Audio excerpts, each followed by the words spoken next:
بسم اللہ الرحمن الرحیم۔ السلام علیکم۔ ڈاکٹر نے جب مجھے کپڑے اتارنے کو کہا، ایک لڑکی کی داستان۔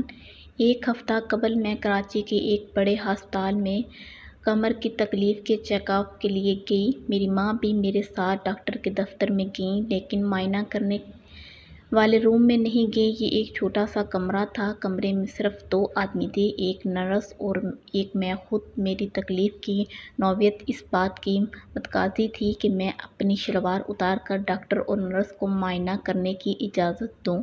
نرس نے مجھے ایک کرتا دیا اور معائنہ کے لیے کمرہ تیار کرنے کے بعد ڈاکٹر کو بلا لیا۔ ڈاکٹر نے میرے کمر کو ایک نظر دیکھ کر مجھ سے تکلیف کے بارے میں پوچھا۔ میں نے بتایا کہ سرجری کے بعد مجھے کمر کے نچلے حصے میں درد رہتی ہے۔ اس نے میری کمر دبائی اور مجھ سے پوچھا کہ دبانے سے کوئی اثر محسوس ہو رہا ہے یا نہیں۔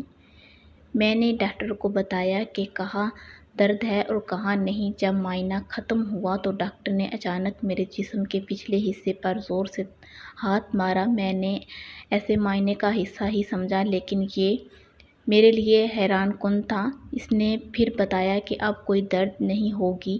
میں بہت پریشان اور کنگن ہو کر رہ گئی۔ میرے پشت پر ہاتھ مارنے کے بعد ڈاکٹر روم سے نکل گیا۔ میں نے اپنی شلوار اوپر کرتے ہوئے نرس کی طرف دیکھا۔ اس نے اپنی نظریں نیچے کر لیں، لیکن اس کے لہجے سے مجھے اس کا جواب مل گیا کہ وہ اس واقعے پر شرمندہ ہے، لیکن کچھ کر نہیں سکتی۔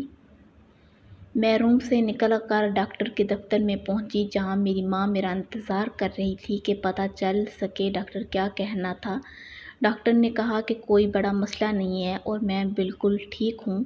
اس نے میری طرف دیکھتے ہوئے پلکیں تک نہیں جھپکیں اور میں نے نظریں نیچے کر لیں۔ ماں نے پریشانی کے آلے میں پوچھا کہ درد کی پھر کیا وجہ ہو سکتی ہے؟ ڈاکٹر نے کہا، یہ کوئی بڑا مسئلہ نہیں ہے، نہ ہی اس کے لیے میڈیسن کی ضرورت ہے۔ بس آپ اس درد کو نظر انداز کر لیں، یہی کافی ہوگا۔ ہسپتال سے نکل کر گھر جاتے ہوئے وہ لمحہ بار بار میرے ذہن میں آتا رہا۔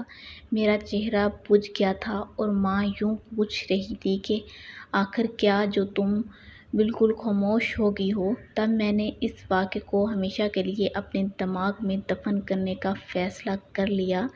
مجھے جب بھی یہ واقعہ یاد آتا میں ایسے جھٹک دیتی۔ میں پوری طور پر نہانا چاہتی تھی، کیونکہ مجھے ایسے محسوس ہو رہا تھا جیسے میں پلیت ہو چکی ہوں۔ اپنے آپ سے مجھے نفرت محسوس ہو رہی تھی۔ نفرت کا لفظ بھی میرے احساسات کو بیان کرنے کے لیے چھوٹا محسوس ہو رہا تھا۔ میں اس عمل کو کسی بھی طرح معمولی قرار نہیں دے سکتی تھی۔ میں کسی طرح اس شخص کو بے گناہ قرار دینے کی ہمت کر پا رہی تھی اور نہ کوئی وجہ ڈھونڈ پا رہی تھی۔ میں نے کوشش کی کہ اسے ایک عام سی بات سمجھ کر بھول جاؤں، یا یہ سمجھ لوں کہ اس نے مجھے ایک چھوٹی بچی سمجھ کر مذاق کے طور پر ایسا کیا ہے، یا پھر شاید یہ اس کا اپنا انداز تھا۔ بات چاہے جو بھی ہو، کسی بھی ڈاکٹر کے لیے کسی حالت میں یہ جائز نہیں ہو جاتا کہ اس طرح اپنے مریض کو ہاتھ لگائے، نہ ہی یہ طبی معائنہ کا حصہ تھا۔